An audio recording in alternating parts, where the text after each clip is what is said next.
Everyone, welcome back to my channel.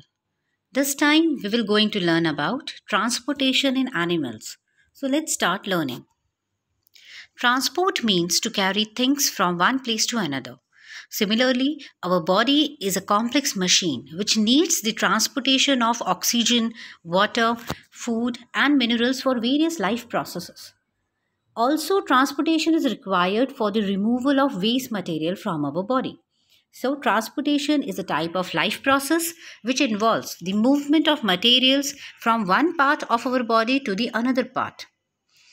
In human body or in animal body, transportation is governed by a proper system. It is known as circulatory system. Blood, blood vessels and heart. These are the main components of our circulatory system. So let us talk about blood, blood vessels and heart. What is blood? Blood is a type of connective tissue. It helps in the connection of the body parts. Blood is the fluid which flows in the blood vessels. We have two types of blood vessels in our body, arteries and veins. Blood transports substances like digested food from the small intestine to the various parts of the body. Blood also helps in carrying the oxygen molecule from the lungs to the heart and then to the various parts of the body. It also helps in the removal of toxic gases like carbon dioxide. Carbon dioxide releases into the cell after the oxidation of food. So this carbon dioxide is carried by the blood to the heart, then it is pumped to the lungs, and from lungs it is then carried away from the body. So it helps in the transport of oxygen and various materials. It also helps in the transport of waste material from our body. That is, it helps in the removal of the waste from our body. Blood has various components: plasma, RBC, WBC and platelet. Plasma is the fluid matrix of the blood. RBC is known as red blood cell. It carries hemoglobin. Hemoglobin is a molecule which has a specific affinity towards the oxygen, and thus it carries oxygen and forms oxyhemoglobin. Due to hemoglobin, blood appears red in color. WBC is known as white blood cell. It helps in fighting against the germs and bacteria. Platelet is a special component of the blood which helps in clumping of the blood whenever we get an injury. So blood is a liquid which has a cells of various kinds suspended in it. The fluid part is known as plasma. RBCs are the red blood cell which carry hemoglobin. Hemoglobin has a specific function to carry oxygen and it helps in the transportation of oxygen to the various parts of the body. It will be difficult to provide oxygen efficiently to all these cells of the body without hemoglobin.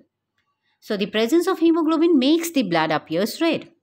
White blood cells fight against the germs which enters in our body. Platelets are the colorless blood cells. They helps in the clotting of blood. Platelet stops the bleeding by clumping and forming plugs in the blood vessels. Hence, they have a significant role to play. Platelets are usually made or usually formed in the bone marrow. Now let us talk about the blood vessels. So we have two types of vessels, veins and arteries. What are vessels? Vessels are basically the channels of the tubes which helps to carry oxygenated as well as deoxygenated blood to various parts. What is deoxygenated blood here? Deoxygenated blood means blood carrying carbon dioxide. Veins are the vessels which carry carbon dioxide rich blood from different organs of the body and then it carries it to the heart. From heart, this carbon dioxide rich blood then goes into the lungs. Then into the lungs, it diffuses the carbon dioxide and from there it is moved out.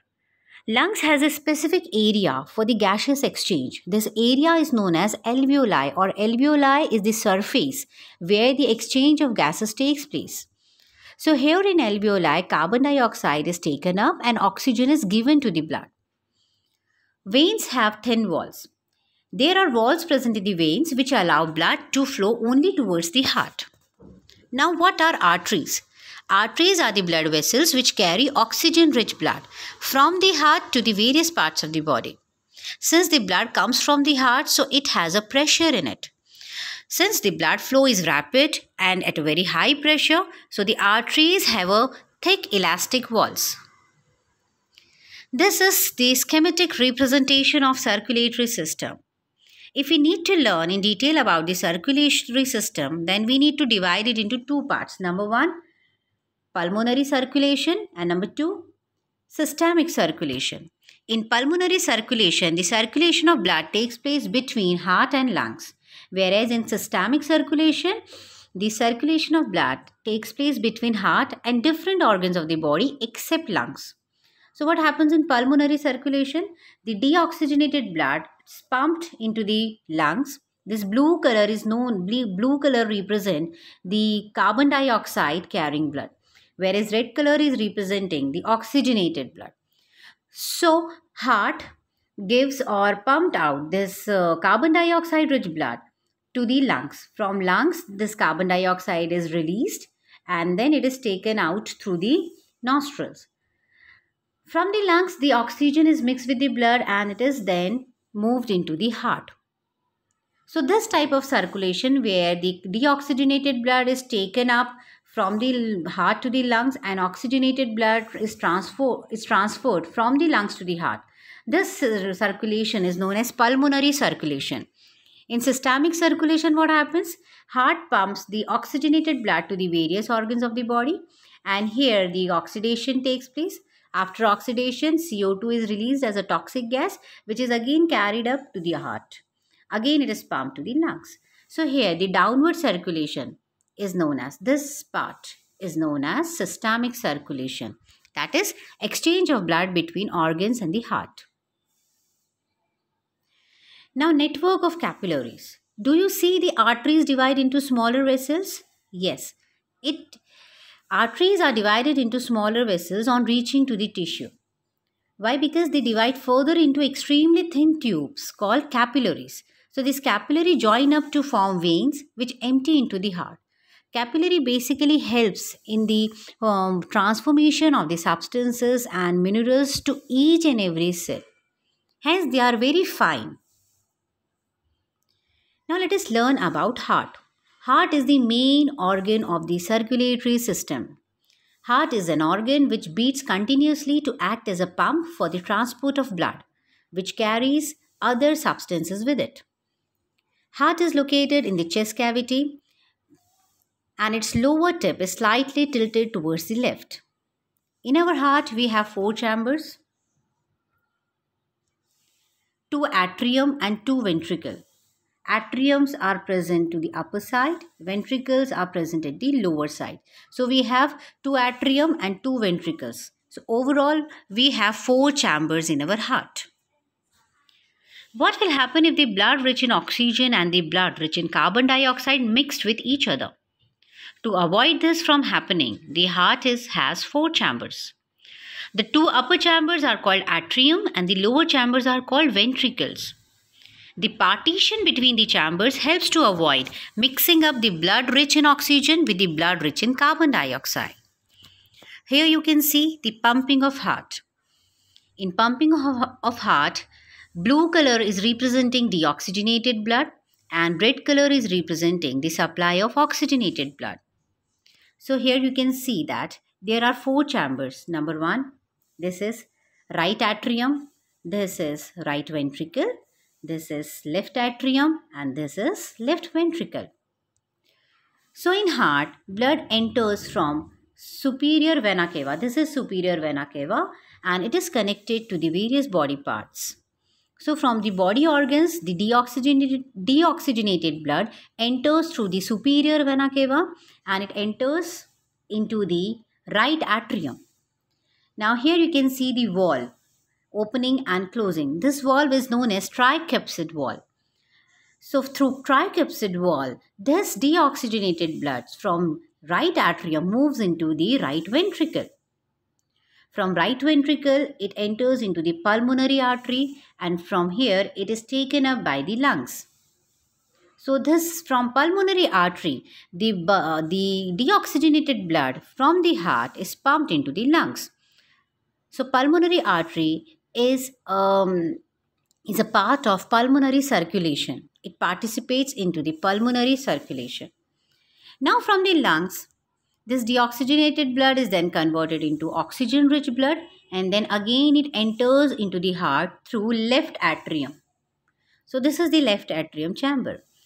Here again a mitral valve is present. When mitral valve is open, this oxygenated blood from left atrium enters into the left ventricle, and from left ventricle it is gone to the aorta, and through the aorta it moves to the various parts of the body. So from the left ventricle, when the oxygenated blood when enters into the aorta, it needs to move from the aortic valve. So the aortic valve, when it opens, it allows the blood from left ventricle to move to the aorta. And from the aorta, it moves out of the heart and it is supplied to the various body parts. So the exit of the blood is done through here, and the entry of blood is done through here. So here you can see the movement of blood through green arrow. Here in this picture, kindly see to the green arrow. Green arrow is the movement of this blood into the heart.